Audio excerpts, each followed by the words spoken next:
Hey guys, welcome to Test This Tech, and I wanted to do kind of a formal review here of the Retroid Pocket Flip 2. And I gotta say, I've been kind of messing with this for a couple days. You've already seen some videos of me kind of walking through how to do certain things as far as like having the SD card as internal storage, which I will talk about the caveat of doing that for certain games. Um, but going through just various emulation options, Game Hub obviously being one of them for PC emulation. I gotta say, even though that this has the Snapdragon 865, this can still get the job done in a lot of ways. A lot of ways, this is a jack of all trades, master of none, but still a jack of all trades, or of most trades, I should say. So, just to kind of go over in particular what the internals are for this, for those who aren't familiar with this device. It has the Snapdragon 865 processor, which is a relatively powerful chip still, even for today. You can run pretty much everything up to PlayStation 2, a little bit of Nintendo Switch, some light PS3, but also you can do some Game Hub, so PC emulation. You can play some PC games on here. I was playing Elder Scrolls Skyrim. I was playing just the Half-Life 2. I was doing some lighter ones like Limbo and Inside Out on here. You can do a whole lot with this device, and I know the AYN Thor is out right now. Eventually, hopefully I can get my hands on it some way, shape, or form, preferably the HN2 model for the multitasking to kind of push the capability of it. But I'm just really impressed with how it's still punching above its weight and it's still doing the job. Obviously, these are the same internals as the Retroid Pocket 5 when it comes to the chip says the same. This has 128 gigabytes of onboard storage, which also the Retroid Pocket 5 has. I guess the only downside for this particular one, or just for the one you're getting 120 gigabytes of storage, it's like 30 gigs of system storage. So realistically, you're getting like 99 gigs when it comes to the memory to put onto it. Now, you can, of course, put in an SD card, which where most of your, emulation, ROMs or whatever being on the SD card for the majority of those. But Game Hub isn't really the case. You kind of have to have it on the system storage. Now, I mentioned before that there's a caveat to the SD card storage. You can make your SD card storage as internal storage, but there is a caveat because an SD card isn't going to have it's going to have a slower read-write speed in comparison to a UFS onboard storage, which is, in a way, it's similar to solid state. It's a much faster type of storage. And that actually can affect your system. So there are some games that I had on the SD card for the Game Hub, and it just didn't turn out. It would have trouble running. Certain apps would have trouble.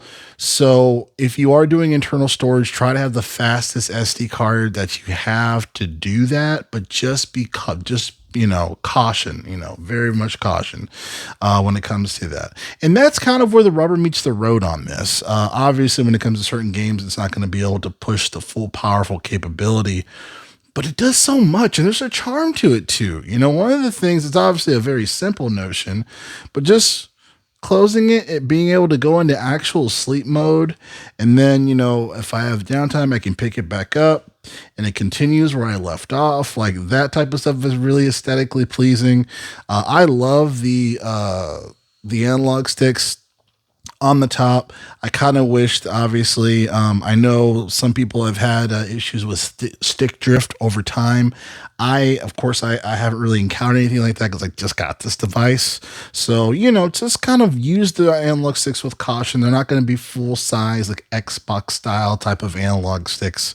But they're fine. And I think they do a really solid job, playing Fallout New Vegas on this. with the analog sticks on the top. Very pleasing. And I really like how the space is diagonally from the directional or the buttons to the analog sticks. It's still very comfortable to switch. Still very comfortable to switch over.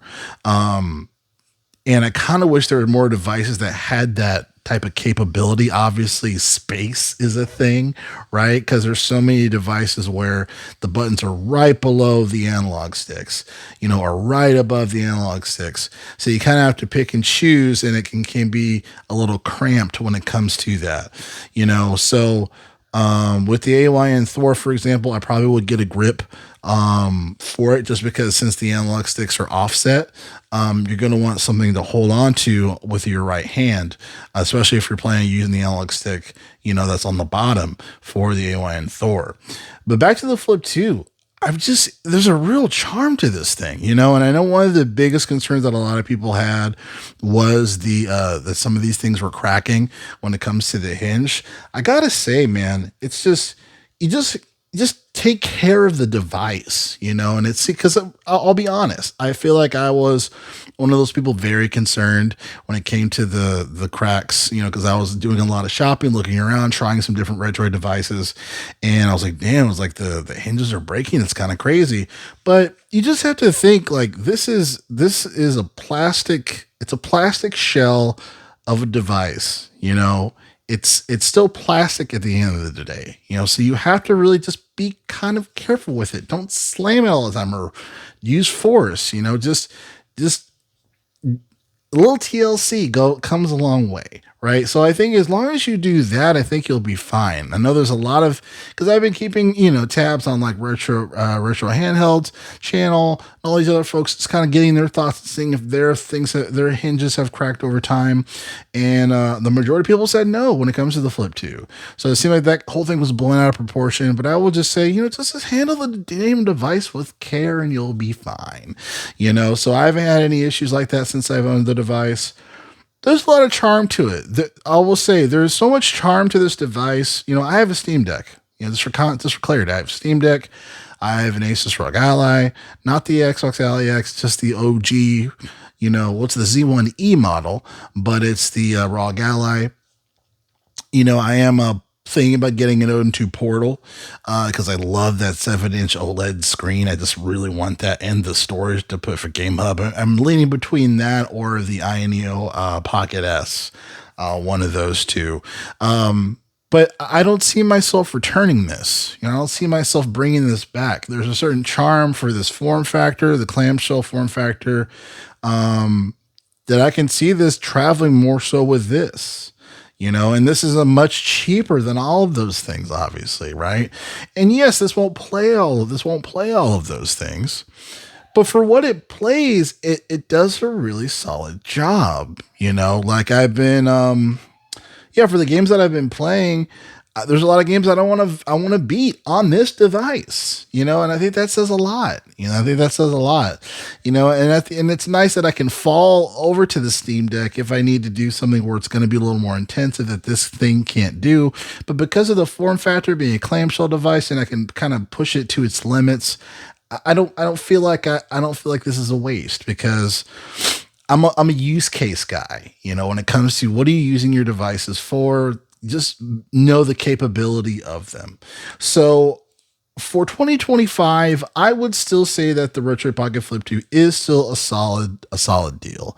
I would actually, I prefer using this over the Retroid Pocket 5, and I owned the Retroid Pocket 5, and I played Metal Gear Solid, Sons of Liberty. I did a whole playthrough on that for like the 30th time, because I played that when I had the actual PlayStation 2 and had the actual game at the time. But I did like my 30th playthrough, on that. But I used the Retro Pocket 5, had a good experience, but I just enjoy this clamshell form factor more. I just enjoy it more. Speakers are nice. D-pad is excellent. Buttons are great. And the grip case is especially a great purchase. I purchased separately. It's a 3D printed case from Amazon. Someone was selling this, but this is excellent. This is an excellent grip case, and because this can get hot. So the fact that the grip case, it kind of resolves, your hands getting warm, and then you have just great, angles of the buttons and everything. And on Amazon, I know it's more expensive. It's like $269. This is a good buy. It's a good buy, especially for like a traveling device. If you don't want to lug your Steam Deck around, things like that. I like it. I like it. So again, I am planning to try to get an Alien Thor sometime in the future. We'll see what happens. But yeah, I like this. I like this, so I recommend it. Anyway, that's enough. That's all I have here. Test this tech. I'll catch you guys next video. Thanks a lot.